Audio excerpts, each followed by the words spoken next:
سلام به اولین ویدیوهای من. سلام بچه ها، خوش اومدید به یه ویدیوی دیگه. منظورم از ویدیوهای دیگه، منظورم از یه ویدیو دیگه در بزودی این کانال مثل کانال های بقیه میشه. قبل از اینکه خودم معرفی کنم، لایک، فالو میگم خراب کردم که میخواستم این قشنگه توضیح بدم بچه، ولی خراب شد. سابسکرایب کنین یوتیوبمو تا یک ویدیویی که اسممو خواهیم دید الان بهتون گفت، تا ابد این اسم خواهد بود، تا 7 سالم باشم خواهد بود. بچه ها، من صورتم نشون نمیدم در این چند سال اخیر، ولی به زودی نشون میدم. به صورتم کاری نشون میشه. صورت اصلا شما اصلا هیچی ول کن، نگاه کن. 1. خوش اومدی به این کانال. 2. امیدوارم اینجا کلی با هم بخندیم و حال کنیم. 3. اینو ویدیو لایک کن که بقیه هم بتونن نگاش کنن. 4. بچه ها، من امیر سی جی ام. خوش اومدی به این یه ویدیو از خوش آمدگویای من.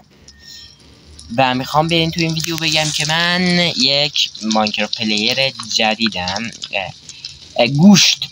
گوشت اینجا یک گوشته. یه ماینکرافت پلیر جدیدم از نوعای جدید بیتراک بازم.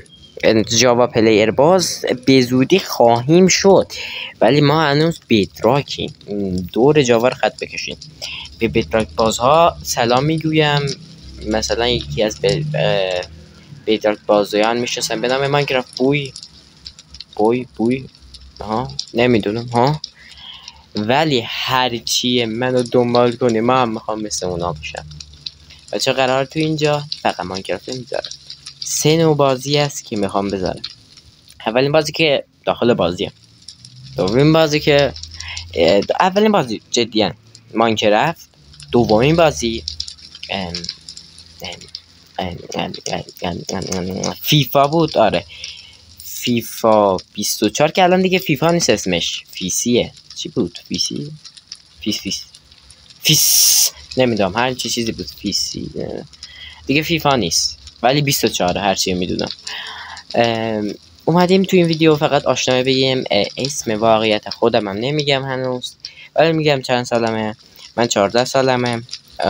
استان همدان که الانم تهرانم. حالا همدان بعض مقام میرم، من تهرانم. بعد دیگه بگم اسم خودم نمیگم، هرچی امیر سی جی. بچه امیر سی جی چرا گذاشتیم؟ این معنیش الان تو گوگلی جایی بزنی امیر سی جی مطمئنم یه آدمی میاره. حالا اونو نمیشناسم کیه، ولی من اسم خودم گذاشتم. یک یه ساختم دیگه. سی جی یاد یکی از شخصیت‌های بازی میکنه منو. بازی به نام جی تی آی سن آندرس که سی جی بود نقش اصلیش. و امیرم یکی از اسمامه، یعنی امیر یه چیزی. امیر چی؟ میریم که بگیم چیکار میکنیم.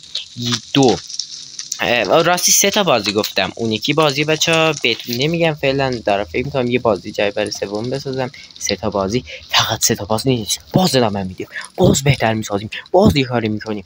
ولی بدونین این که منو دوست داشته باشین، منم میخوام مثل بقیه قشنگ باشم. لایک یادت نره، فقط لایک و سابسکرایب زیاد کنین و لایک. همین 2 تا رو بخواید ممنون میشم. و پیج اینستاگرامم هم به زودی میسازم. آپارات داشتم یه زمان، ولی خراب شد. بعد یوتیوب دارم کار میکنم، اینستاگرام ندارم. تلگرام میسازم، فقط آپارات ندارم. آپارات هم درست میکنم. خدا حافظ میگویم تا ویدیوهای بعدی. خدا بای بای کنید. بای بلدید. بای اینجا بای نمیتونم کنم. بای یا بای دنس زدید. خراب شد. نه دست دار این چیه؟ بورکینا اون چیه؟